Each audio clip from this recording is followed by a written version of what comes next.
Alors, je vais vous présenter aujourd'hui un cours intitulé Insuffisance aortique. Il s'agit d'un cours destiné pour les étudiants de quatrième année médecine dans le cadre du module de cardiologie.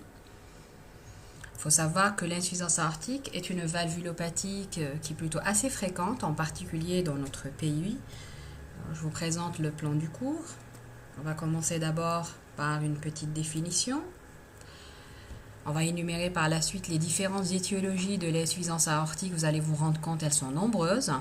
Il faut faire la part des choses entre l'insuffisance aortique aiguë d'ailleurs de l'insuffisance aortique chronique, car ils ont une physiopathologie, un diagnostic, une évolution et un traitement qui sont complètement différents. On abordera par la suite le chapitre physiopathologie, qui est la pierre angulaire de ce cours, et qui va vous permettre de voir le retentissement en amont et en aval de la valve aortique. Il va vous expliquer comment faire le diagnostic, l'évolution de la pathologie en l'absence de traitement ainsi que le pronostic. Et enfin, on va aborder le traitement de cette pathologie. Donc, insuffisance aortique ou régurgitation aortique. Il s'agit d'un reflux de sang qui, vous voyez, qui est anormal de l'aorte vers le ventricule gauche.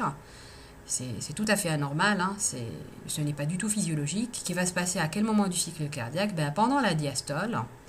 Pourquoi? Parce qu'il y a un défaut d'étanchéité des sigmoïdes aortiques et un défaut de fermeture de ces valves. Il faut savoir qu'il y a plusieurs mécanismes qui peuvent expliquer la non-étanchéité des valves aortiques.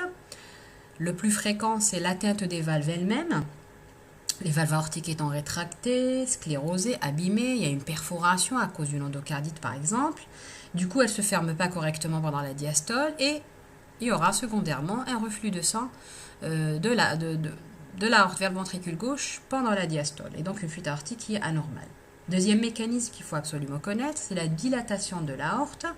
Une aorte dilatée va dilater avec elle l'anneau aortique et du coup les valves ne vont pas se coapter, ne vont pas se fermer correctement. Il y aura secondairement une fuite aortique, c'est pour cela qu'on parle dans ce mécanisme-là d'une insuffisance aortique qui est plutôt fonctionnelle. Les valves ne sont pas malades, c'est l'aorte qui est dilatée qui dilate l'anneau par la suite. Troisième mécanisme qui est rare mais qu'il faut connaître également, c'est la distorsion de l'anneau aortique. Et là, il peut être responsable d'une fuite aortique.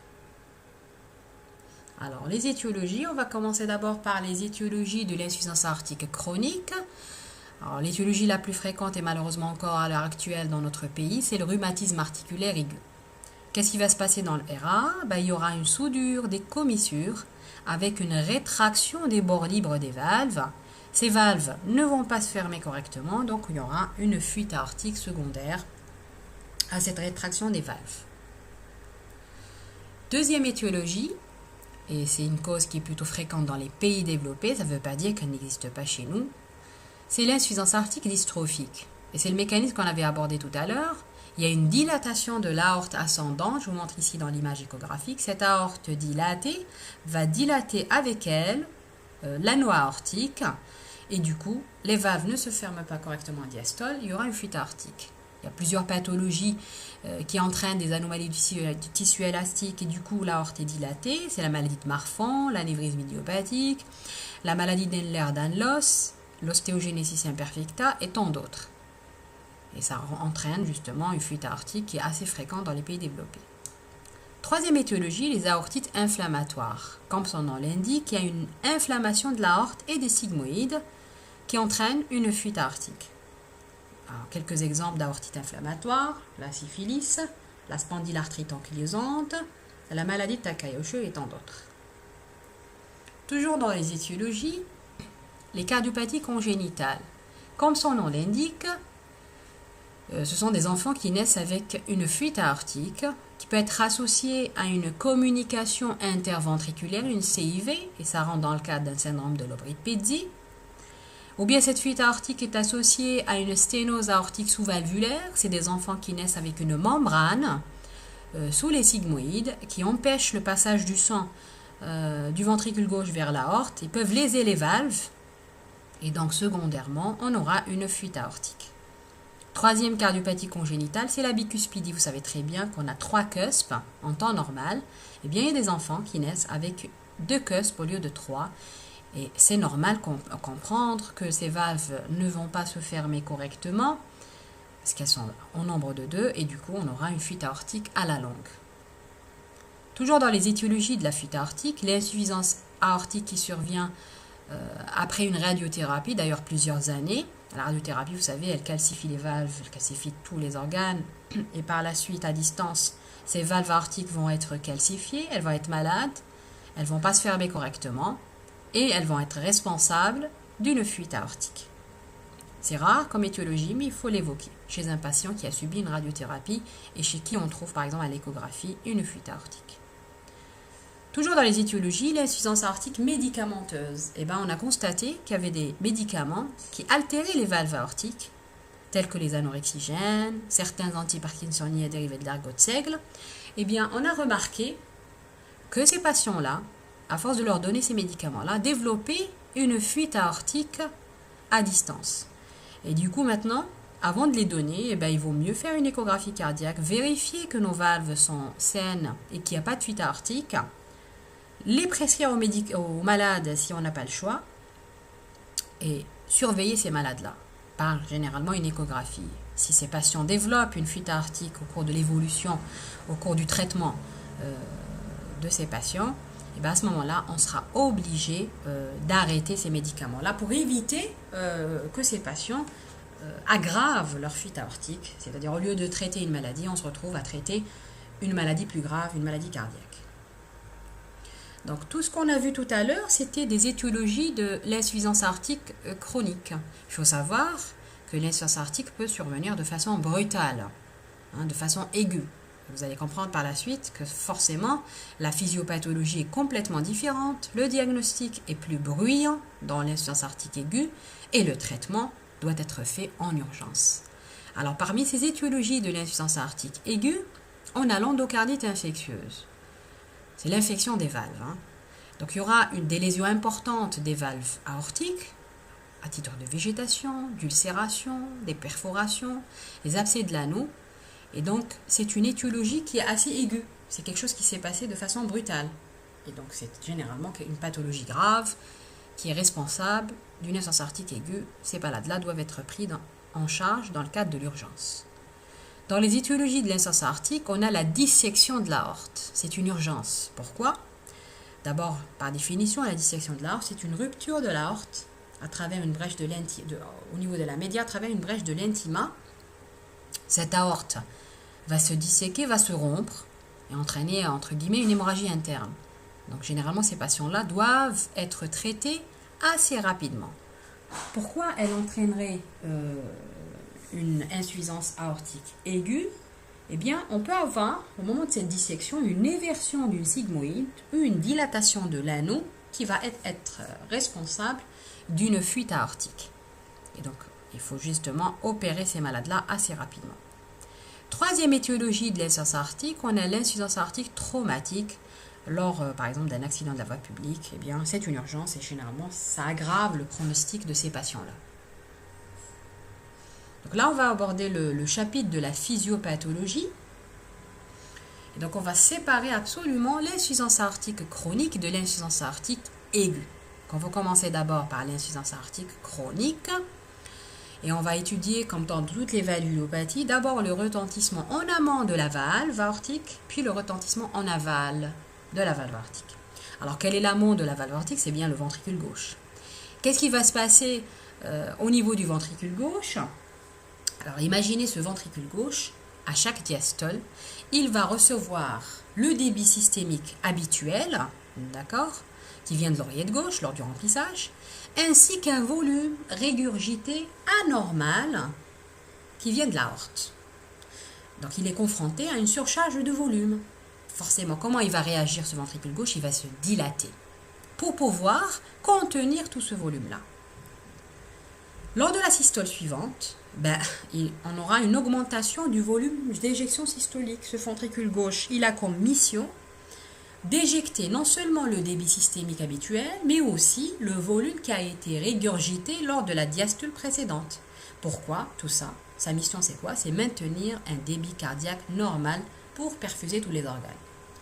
Et donc, à la longue, qu'est-ce qu'il va faire ce ventricule gauche? Il va augmenter sa force contractive selon la loi de Starling.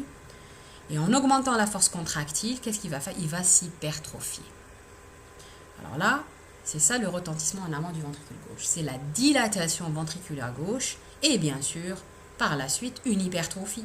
Parce que ce ventricule gauche, il sera obligé de travailler encore plus pour maintenir un débit cardiaque normal au départ.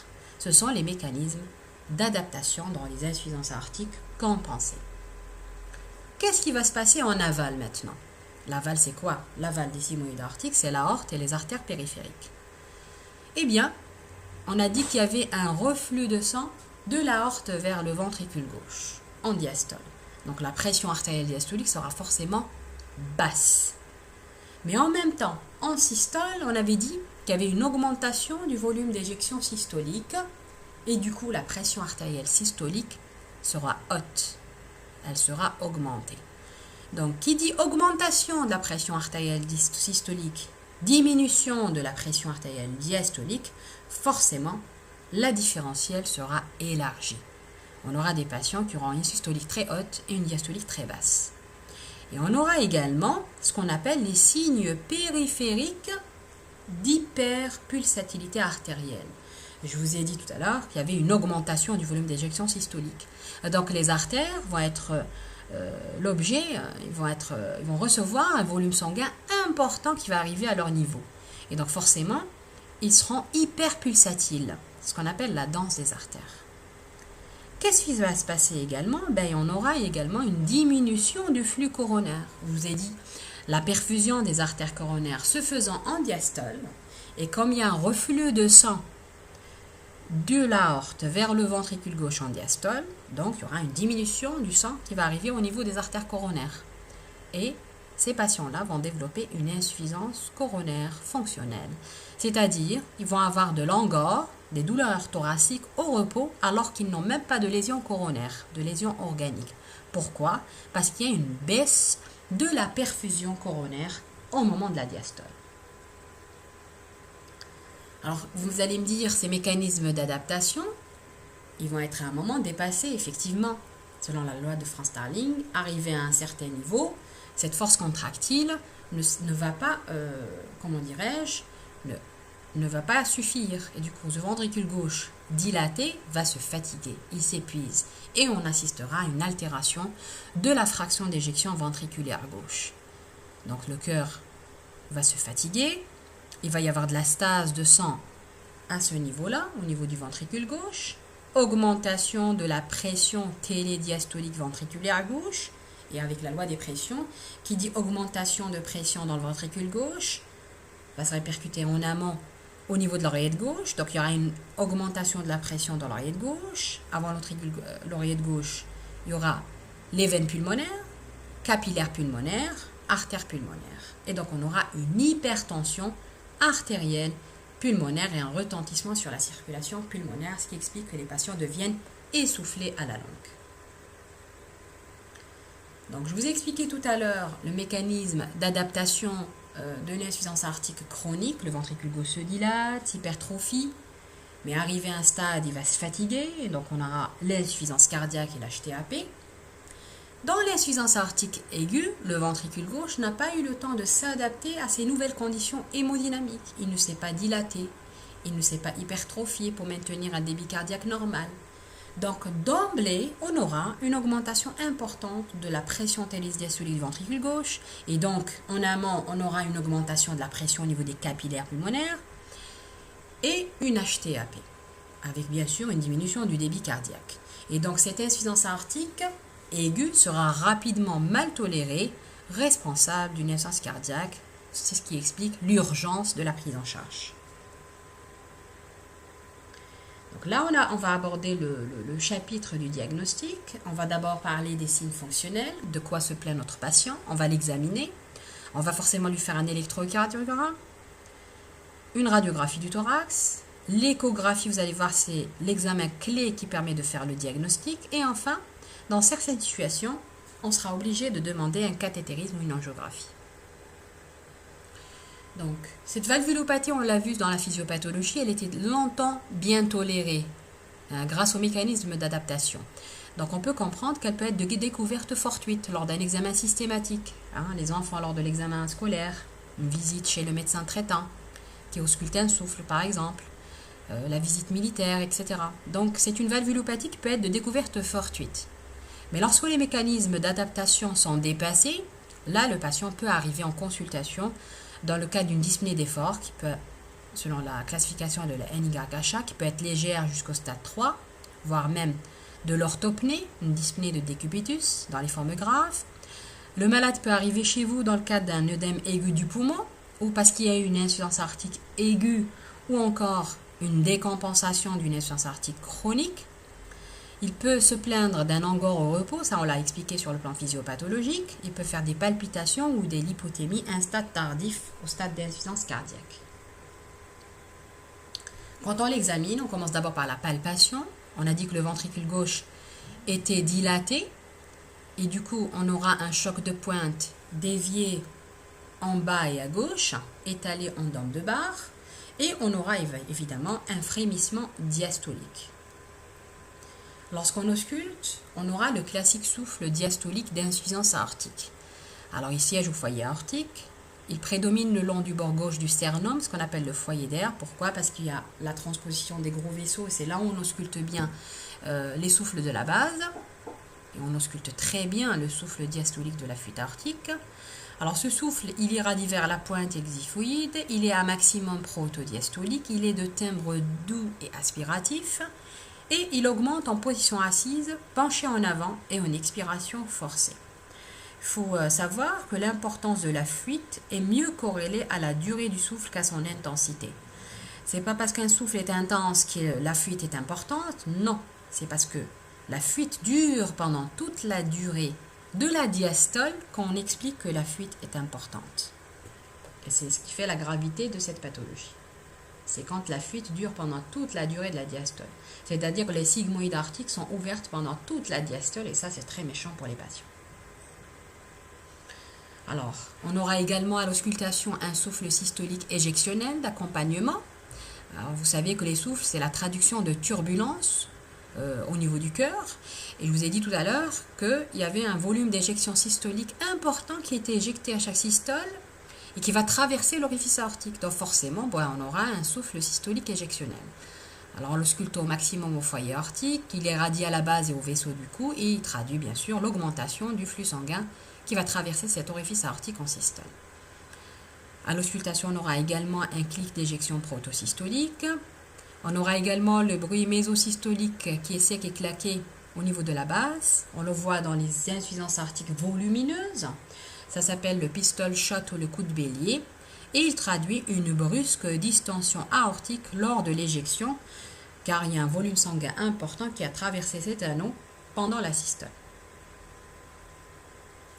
Lorsqu'on ausculte, on n'ausculte pas uniquement la valve aortique, on va ausculter également les valves mitrales et on aura le roulement diastolique apexien d'Austin Flint. On l'ausculte au niveau de la pointe, il irradie à l'angle d'apex et à l'aisselle et on le voit surtout dans les IA massives. Il traduit quoi? Une diminution relative de l'orifice mitral par refoulement des valves par le reflux de la fuite aortique. Ce reflux de sang qui vient de l'aorte vers le ventricule gauche va buter contre la valve mitrale, il va empêcher son ouverture qui devrait se faire en diastole, il va créer un barrage mitral, un rétrécissement mitral mais qui est fonctionnel. Et ça se traduit par un roulement diastolique appelé le roulement diastolique d'Austin Flint. On peut avoir également le roulement protodiastolique de Foster. Je vous ai dit que les roulements et les souffles, c'est la traduction de turbulence au niveau du cœur. Et donc la rencontre du flux de régurgitation qui vient de l'aorte et qui est anormal avec le flux qui vient de l'oreillette lors du remplissage rapide, cette rencontre au niveau de la pointe va créer une turbulence qui s'appelle le roulement protodiastolique de Foster. On peut avoir également lors de l'auscultation un bruit de galop, un B3 et ou un B4. Et généralement lorsqu'on l'ausculte, il traduit une insuffisance cardiaque et donc on sait déjà que ce patient-là, si on ausculte un bruit de galop, que ce patient-là déjà est arrivé au stade d'insuffisance cardiaque. Donc on peut s'orienter déjà avec l'examen physique et l'auscultation si le patient est en insuffisance cardiaque ou pas grâce à l'auscultation du bruit de galop. Alors quand on examine le cœur mais on examine également les artères périphériques. Donc je vous ai dit tout à l'heure dans la physiopathologie qu'on a généralement un élargissement de la différentielle. On aura une systolie qui est tellement élevée qu'elle dépasse 3 fois la pression artérielle diastolique. Et on aura également une pression artérielle diastolique très basse, moins de 50 mm de mercure. Déjà, quand on prend la tension artérielle de ces patients-là et qu'on trouve un élargissement de la différentielle, eh bien, ça nous oriente déjà, on se dit, ah, ce patient-là doit avoir une insuffisance aortique. On aura également les signes périphériques, je vous ai dit tout à l'heure, de l'hyperpulsatilité artérielle. Un volume sanguin important arrive en systole au niveau des artères, et ben, on va dire entre guillemets, elles vont comme si elles vont danser.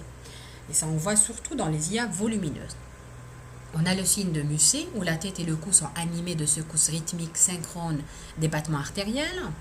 On a le signe de Vario, où si on met une jambe sur l'autre, on dit au patient de mettre une jambe sur l'autre, et bien on va voir un soulèvement systolique de la jambe et du pied à ce moment-là, tellement il y a un volume sanguin qui arrive au niveau de la jambe. L'ipus pupillaire de l'Andolphi, c'est quand on a une alternance de myosis en systole et de mydriase en diastole. Les poux de Corrigan, c'est les poux qui sont périphériques, amples et bondissants. Je vous ai dit, un volume sanguin important qui arrive au niveau des artères et du coup, il est très facile de prendre les poux au niveau des artères périphériques, dans le cadre de la fuite aortique. Le pouls capillaire de Kuink, c'est une alternance de rougeur et de pâleur de la peau, rythmée par les systoles cardiaques. Le double ton de Traube, à l'auscultation de l'artère fémorale, après le choc systolique, on a un deuxième choc diastolique. Le double souffle de Durosier, à l'auscultation de l'artère fémorale, on aura un souffle systolique et un souffle diastolique. Il faut savoir que ces signes périphériques, on ne les voit plus actuellement parce qu'on arrive à opérer nos patients assez rapidement. Donc on arrive à opérer les patients avant que ces signes périphériques n'apparaissent. Sauf que le pouls de Corrigan, c'est les pouls qui sont périphériques, amples et bondissants, c'est le marqueur le plus important dans les fuites aortiques. Évidemment, un stade tardif, un stade de décompensation, on aura forcément les signes d'insuffisance cardiaque gauche. Et les signes d'insuffisance cardiaque gauche, c'est l'auscultation de râles crépitants à l'auscultation pulmonaire, et ça témoigne qu'on est arrivé au stade de décompensation. Quand on fait un électrogramme à nos patients, dans les IA minimes et modérés, l'ECG est généralement normal. Dans les IA volumineuses, on aura une hypertrophie ventriculaire gauche qui est diastolique. Alors, comment se traduit sur un électrocardiogramme une HVG diastolique, une HVG de surcharge? On aura une déviation axiale gauche, des ondes T qui sont positives et pointues dans les précordiales gauche, V5, V6. L'indice de Sokolov S en V1 plus 1 en V5 est supérieur à 35 mm. L'indice de Corneille, qui est plus spécifique, R en AVL et S en V3, est supérieur à 28 mm chez l'homme, 20 mm chez la femme. Tardivement, on aura une HVG systolique. Avec une inversion des ondes T, elles deviennent négatives en D1 AVL, V5, V6. Dans les phonographes, on aura les signes qui témoignent d'une insuffisance cardiaque, on aura une ischémie sous-épicardique antérieure, des troubles conductifs, des troubles du rythme. Et généralement, quand on a ces signes-là sur l'électrocardiogramme, ça témoigne d'une défaillance et d'une déchéance myocardique. Donc, je vais vous montrer un électrocardiogramme d'hypertrophie ventriculaire gauche classique diastolique. Quand on voit l'indice de Sokolov, S en V1, qui est supérieur à 20 mm, et R en V5, V6, qui est supérieur à 20 mm, l'indice de Sokolov, 20 plus 20 égale à 40, supérieur largement à 35 mm. Quand on essaie de voir l'indice de Corneille, R en AVL, qui est presque à 20 mm, 17 mm, et S en V3, 1, 2, 3 carreaux, donc ça nous fait 20 mm plus 15, 35 mm, il est largement supérieur à 20 ou à 28 mm, que ce soit un homme ou une femme. Donc, ça témoigne d'une hypertrophie ventriculaire gauche. Et quand on voit les ondes T, elles sont positives en V5, V6, ça témoigne d'une HVG qui est plutôt diastolique. Sur la radiographie du thorax, on doit différencier une radio de thorax d'une IA chronique, d'une radio de thorax d'une insuffisance aortique aiguë. dans l'insuffisance aortique chronique, on aura forcément une cardiomégalie au dépôt des cavités gauches, avec saillie de l'aire inférieur gauche et une pointe plongeante. On aura également une dilatation de l'aorte quand l'insuffisance aortique est d'origine dystrophique. Et on peut voir sur une radiographie du thorax, les signes d'insuffisance cardiaque à un stade tardif avec une redistribution de la vascularisation vers les sommets. Ce sont les signes d'hypervascularisation pulmonaire. Dans l'insuffisance aortique aiguë, le ventricule gauche, on a dit, dans la physiopathologie, il n'a pas eu le temps de se dilater ni de s'hypertrophier. Et donc forcément, on n'aura pas de cardiomégalie, le cœur est de volume normal. Par contre, on aura d'emblée les signes d'insuffisance cardiaque qui apparaissent de façon précoce. Donc on aura un cœur de volume normal avec une hypervascularisation pulmonaire.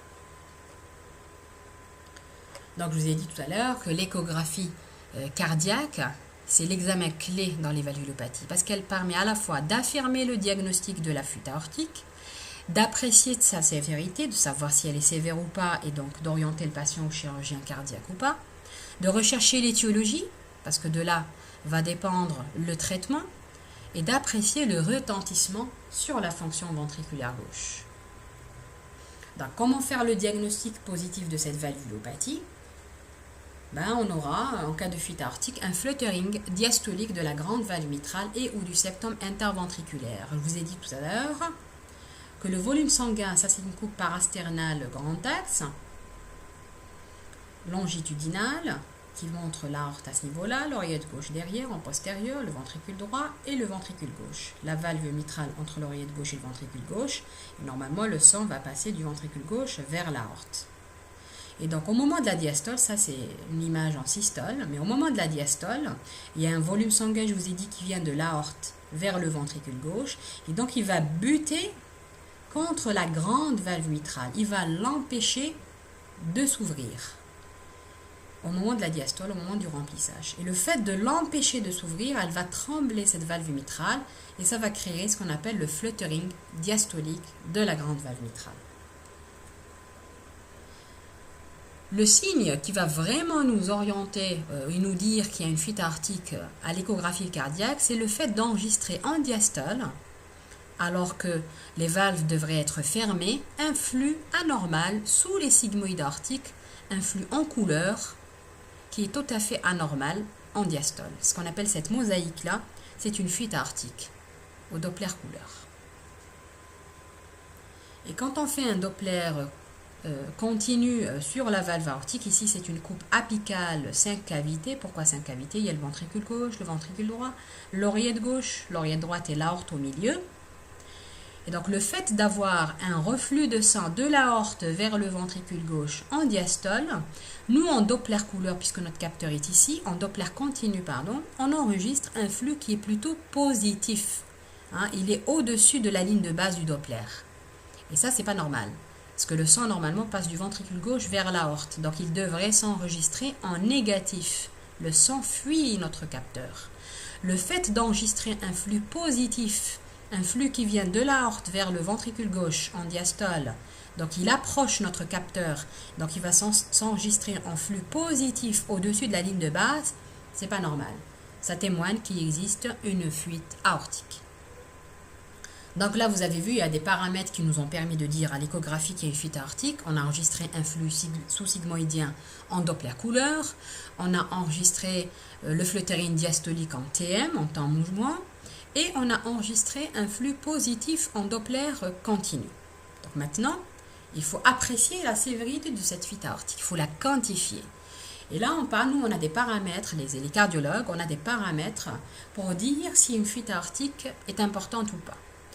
Alors, généralement, lorsque la vitesse avec laquelle le gradient de pression VG aorte diminue, ça s'appelle le temps de demi-pression ou de demi-décroissance. S'il est inférieur à 200 millisecondes, on parle de fuite aortique importante. Deuxième paramètre, c'est l'importance du reflux diastolique dans l'aorte descendante. On appelle ça la vitesse télédiastolique dans l'isthme aortique. Et si elle dépasse les 20 cm par seconde, nous, on peut savoir à l'échographie que la fuite est importante. L'extension du jet régurgitant dans le ventricule gauche, plus ce jet arrive jusqu'à la pointe du ventricule gauche, ça veut dire que la fuite est importante. Si ce flux reste au niveau des sigmoïdes aortiques, juste au niveau des sigmoïdes, la fuite est minime. Et bien sûr, on peut mesurer le diamètre du jet de l'insuffisance aortique à l'origine au Doppler couleur. Ce sont des paramètres qu'on connaît très bien en échographie cardiaque. Si ce diamètre dépasse les 13 mm, eh bien, on peut dire que la fuite est importante. Voilà, ça c'est un flux de Doppler continu. Je vous ai dit tout à l'heure qu'on calculait le temps de demi-décroissance. Et si on voit qu'il est inférieur à 200 millisecondes, comme cela chez ce patient-là, il a été enregistré à 310 millisecondes, donc la fuite n'est pas très importante. S'il était inférieur à 200 millisecondes, on dirait que la fuite serait importante. Là, c'est une coupe 4 cavités, puisqu'on a le ventricule gauche dans cette coupe, le ventricule droit, l'oreillette gauche, l'oreillette droite. C'est une coupe apicale, et dans laquelle on va voir que l'IA est volumineuse, puisqu'on a une mosaïque de sang en diastole qui arrive jusqu'à la pointe du ventricule gauche, c'est-à-dire pendant toute la diastole, il y a un reflux de sang de l'aorte vers le ventricule gauche, et donc nous, on peut attester à l'échographie que la fuite est volumineuse. Là, c'est une coupe suprasternale. On met la sonde d'échographie au niveau du creux suprasternal, et donc on va enregistrer l'aorte à ce niveau-là. On aura l'aorte ascendante, l'aorte horizontale et l'aorte descendante, avec les troncs supra-aortiques. Qu'est-ce qu'on fait? Nous, on met notre Doppler pulsé au niveau de l'isthme aortique. Et normalement, qu'est-ce qu'on voit à ce niveau-là? Normalement, le sang passe ainsi, il va descendre jusqu'à l'aorte descendante, et notre cathéter est ici. On enregistre normalement un flux négatif, puisque le sang descend, et donc il va fuir notre capteur, et donc on enregistre un flux négatif. Le fait d'enregistrer un flux positif, c'est-à-dire que le sang passe comme ça, et en diastole, il est régurgité. Le fait qu'il soit régurgité, à ce niveau-là, on va enregistrer un flux qui va approcher notre capteur, et donc ce flux va être positif, il est au-dessus de la ligne de base. Nous, qu'est-ce qu'on va faire? On va enregistrer la vitesse télédiastolique à la fin de la diastole dans l'isthme aortique. Et si cette vitesse dépasse les 20 cm par seconde, on peut savoir que la fuite aortique est importante. Exemple, chez ce patient, il a une vitesse qui est au-delà des 29 cm par seconde. Et du coup, on peut savoir que chez ce patient-là, eh bien, la fuite aortique est très importante. Et donc, il faut opérer notre patient. L'échographie permet également de faire un diagnostic étiologique, de rechercher la cause de la fuite aortique. Comment? Elle peut nous montrer l'épaississement des sigmoïdes aortiques dans le cadre du rhumatisme articulaire aigu. Elle peut nous montrer des végétations dans le cadre de l'endocardite infectieuse. On peut voir si l'aorte est dilatée ou pas dans le cadre des insuffisances aortiques dystrophiques. On peut même objectiver une bicuspidie aortique au lieu de trouver 3 cuspes chez les patients qui ont une fuite aortique. Voilà une image échographique et on voit très bien, c'est une coupe parasternale grand axe. On voit très bien sous les sigmoïdes une image échogène anormale qui se balade sous les sigmoïdes. Il s'agit d'une végétation. Effectivement, ce malade, il avait une endocardite et on doit confronter ces images-là avec la clinique. C'est des patients qui ont de la fièvre, qui ont un syndrome inflammatoire biologique et à l'échographie, une endocardite infectieuse qui est bien visible. Et lorsqu'on fait un Doppler couleur, effectivement, en diastole, il existe une mosaïque sous les sigmoïdes en diastole, alors que normalement, il n'y a pas de sang à ce niveau-là. Le même patient, on fait une coupe apicale 4 cavités et on voit un amas de fibrine avec des microbes. C'est ça l'endocardite. C'est une végétation qui est volumineuse. Et le problème avec cette végétation, c'est qu'elle risque d'emboliser, de partir dans la circulation et le malade peut faire des accidents ischémiques à type d'AVC cérébral, d'ischémie aiguë des membres inférieurs, etc. Donc, il faut opérer nos patients avant que cette végétation ne se détache et ne parte dans la circulation systémique. Exemple de ce patient qui a un anévrisme de l'aorte ascendante. Normalement, l'aorte n'est pas aussi dilatée. Et donc, forcément, elle a dilaté l'anneau aortique et il s'est produit une fuite aortique secondaire fonctionnelle à cet anévrisme de l'aorte.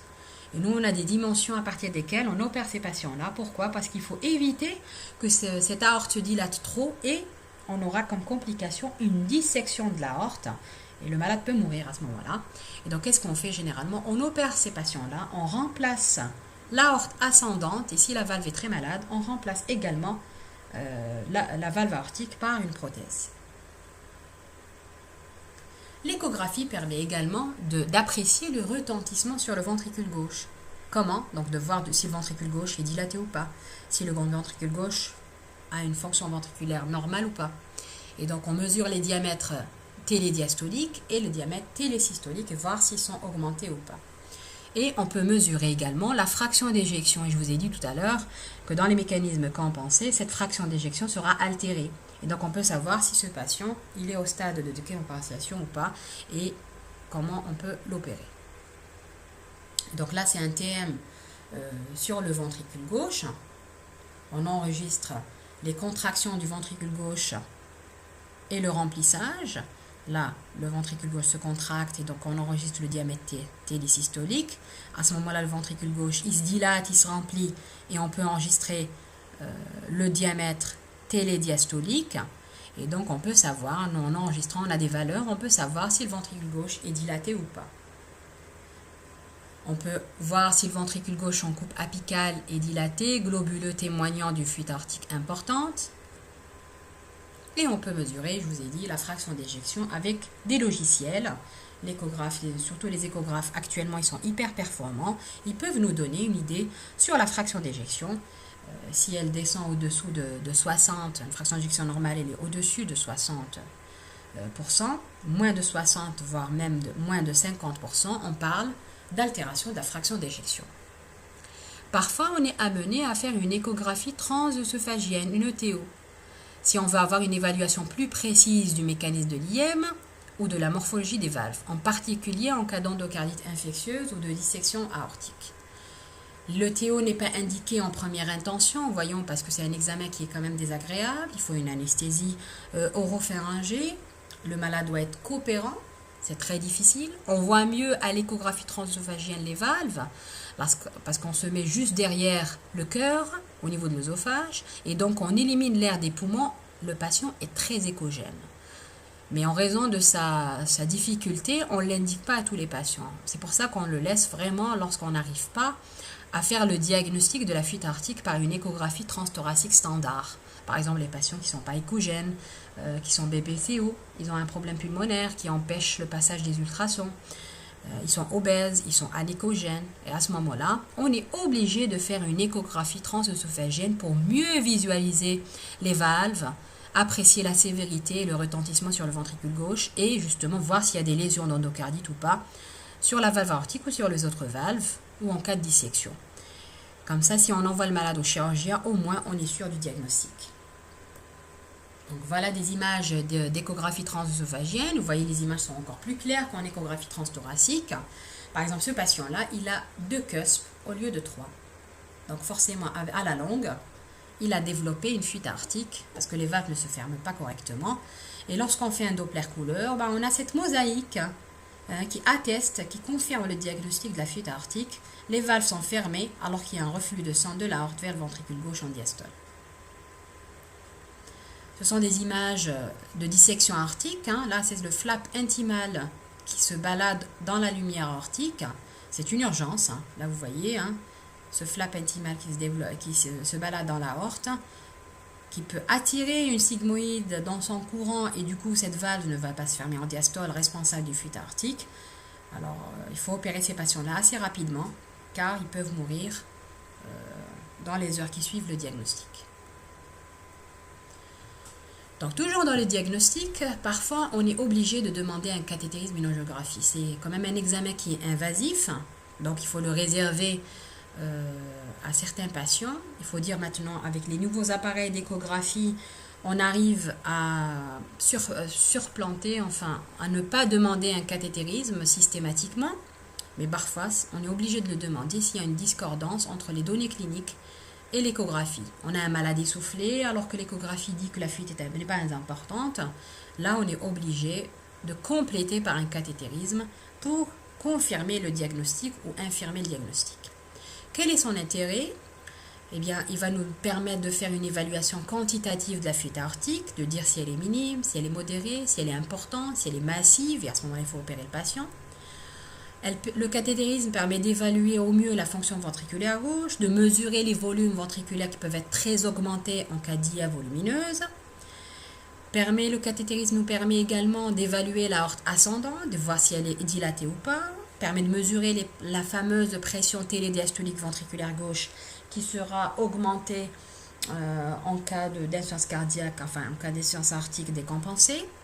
Et dans le même temps, on est obligé parfois de réaliser une coronarographie préopératoire si on décide d'opérer le patient, en particulier chez les patients chez qui on suspecte des lésions coronaires, l'homme de plus de 35 ans, la femme ménopausée et ceux qui ont des facteurs de risque cardiovasculaires tels que l'hypertension artérielle, le diabète, la dyslipidémie.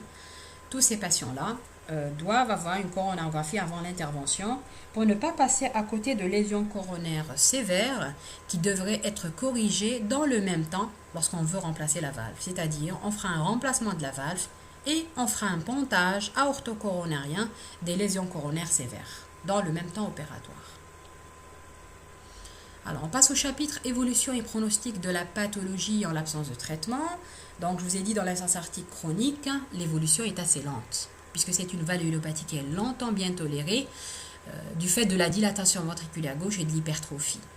Mais si on ne traite pas nos patients, cette dilatation, dans le temps, elle va s'arrêter. Il y aura une diminution progressive de la contractilité ventriculaire gauche. Le débit cardiaque ne peut plus être assuré de façon correcte. Et cette diminution de la contractilité peut être irréversible malgré la correction chirurgicale. C'est pour cela qu'il faut anticiper. Il ne faut pas attendre que les patients développent une dysfonction ventriculaire gauche. C'est-à-dire les patients qui sont paucis ou asymptomatiques, on doit étudier le retentissement ventriculaire gauche. Et dès qu'on voit qu'il y a une augmentation des diamètres ventriculaires gauche et commence l'altération de la fraction d'éjection gauche, il faut poser l'indication opératoire pour éviter de passer au stade irréversible de la maladie. Et après, c'est trop tard, on ne peut pas opérer nos patients. Quels sont les facteurs de mauvais pronostic? Bien sûr, c'est l'âge, comme dans toutes les pathologies. Plus on est âgé, plus le pronostic est mauvais. Le fait que le malade fasse de l'angor, ça c'est mauvais pour les patients. Quand ils font des signes d'insuffisance cardiaque, c'est-à-dire qu'on est arrivé au stade de décompensation, et donc c'est un peu trop tard pour poser une indication opératoire. Quand la diastolique est très basse, la pression artérielle diastolique de moins de 40 mm de mercure, ça c'est très mauvais aussi, ça veut dire que la régurgitation est importante. Lorsqu'on a une cardiomégalie volumineuse avec un indice cardiothoracique de plus de 0,60, lorsqu'on a une HVG de type systolique, c'est-à-dire qu'on est passé au stade d'HVG systolique avec des ondes T négatives en précordial gauche, et bien sûr, lorsqu'on fait l'échographie et on voit qu'on a une dilatation importante et une dysfonction ventriculaire gauche, là on sait que le malade est de mauvais pronostic. Dans l'insuffisance aortique aiguë, on a dit que le ventricule gauche n'a pas eu le temps de s'adapter aux nouvelles conditions hémodynamiques. Donc on doit poser l'indication opératoire rapidement, car le décès survient dans les mois ou dans les heures parfois qui suivent les premiers signes de décompensation cardiaque. Donc il faut agir absolument dans les meilleurs délais. Alors, on aborde maintenant le chapitre traitement. D'abord le traitement médical. Je vous ai dit qu'il faut prophylaxie de l'endocardite infectieuse, éviter tout foyer infection, en particulier dentaire. Il faut faire des soins dentaires sous couverture antibiotique chez tout patient qui a une fuite aortique pour éviter justement d'aggraver cette pathologie. Dans les pays où il y a une endémie de RA, il faut assurer la prophylaxie du RA pour éviter justement que ces enfants-là développent une fuite aortique par la suite. On peut donner certains médicaments qui ne font que ralentir l'évolution de la pathologie, mais généralement, le traitement est absolument chirurgical. Qu'est-ce qu'on doit faire? On doit remplacer la valve aortique ou par une valve mécanique ou par une bioprothèse.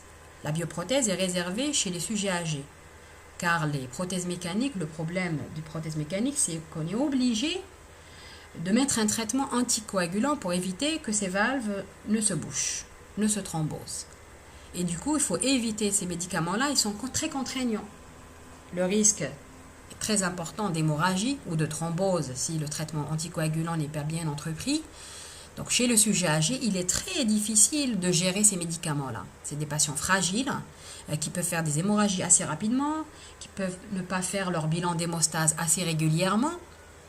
Parfois, il y a des patients indisciplinés chez qui on ne peut pas suivre un traitement anticoagulant et pour cela, il est indiqué chez ces patients-là une bioprothèse pour régler le problème. Le souci avec les bioprothèses, l'inconvénient, c'est qu'elles risquent de dégénérer avec le temps, au même titre que nos valves normales.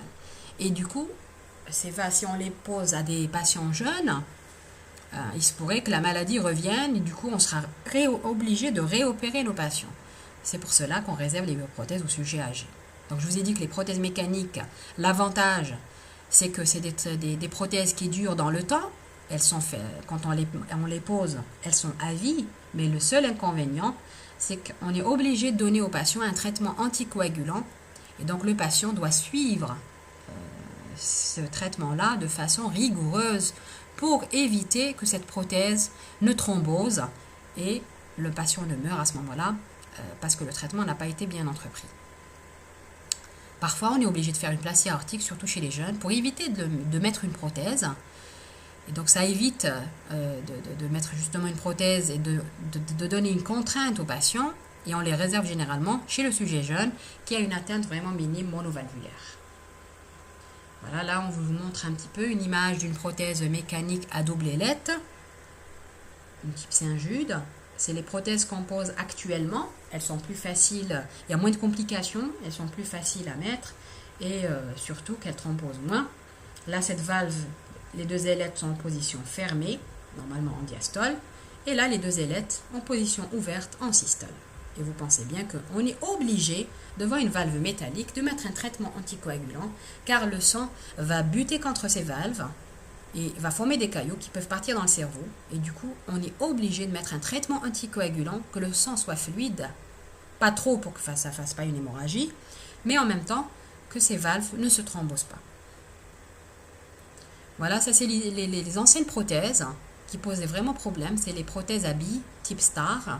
C'est des valves vraiment catastrophiques parce qu'elles thrombosaient assez rapidement. Donc généralement, on ne les met plus maintenant, heureusement.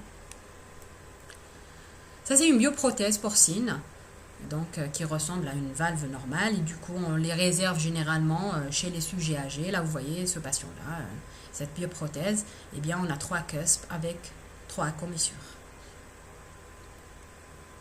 Exemple de la maladie annulo-ectasiante ou la maladie de Marfan, où je vous ai dit tout à l'heure qu'il y avait une aorte qui était anévrismale, dilatée, et qui peut s'accompagner d'une fuite aortique secondaire, fonctionnelle. Quand on opère ces gens-là, eh ben, on remplace la valve aortique avec un remplacement de l'aorte ascendante avec un tube prothétique et on réimplante les coronaires pour régler le problème. Ça s'appelle l'intervention de Bentall. Alors, il faut savoir poser les indications opératoires, tout à l'heure je vous ai dit. Chez les patients qui sont symptomatiques, qui font de la dyspnée, etc., là c'est clair, l'indication opératoire elle est indiscutable. Mais chez les patients qui se plaignent de rien, l'indication opératoire se pose dès que le ventricule gauche devient trop dilaté, avec un diamètre télésystolique supérieur ou égal à 50 mm ou un diamètre télédiastolique supérieur à 70 mm. C'est-à-dire au-dessus de ces valeurs-là, il faut opérer nos patients même s'ils sont asymptomatiques, pour éviter après que les choses deviennent irréversibles. Ou bien on les opère lorsque la fonction ventriculaire gauche commence à se dégrader de une fraction d'éjection moins de 50%, alors qu'ils sont asymptomatiques. Là, il faut vraiment absolument opérer nos patients, même s'ils sont asymptomatiques, avant qu'ils arrivent à un stade symptomatique et ils deviennent inopérables. Donc en conclusion, vous avez vu, la fuite aortique est une pathologie, une valvulopathie assez fréquente, avec d'étiologies assez nombreuses. J'insiste sur la pathologie, l'étiologie rhumatismale, en particulier dans notre pays. C'est pour cela qu'il faut absolument insister sur la prophylaxie du RA et de l'endocardite infectieuse, pour éviter l'aggravation de cette pathologie. Vous avez vu, grâce au mécanisme d'adaptation, que c'est une valvulopathie qui était longtemps bien tolérée. C'est pour cela que le diagnostic se fait assez tardivement, au stade de décompensation. Les malades ne consultent pas systématiquement. Que le diagnostic se faisait essentiellement par l'échographie transthoracique, en particulier avec les nouveaux appareils qu'on a maintenant. On arrive à faire le diagnostic uniquement par l'échographie. Et que le traitement était forcément chirurgical. Il faut opérer nos patients avant qu'ils n'arrivent au stade irréversible. Donc je vous remercie pour votre attention.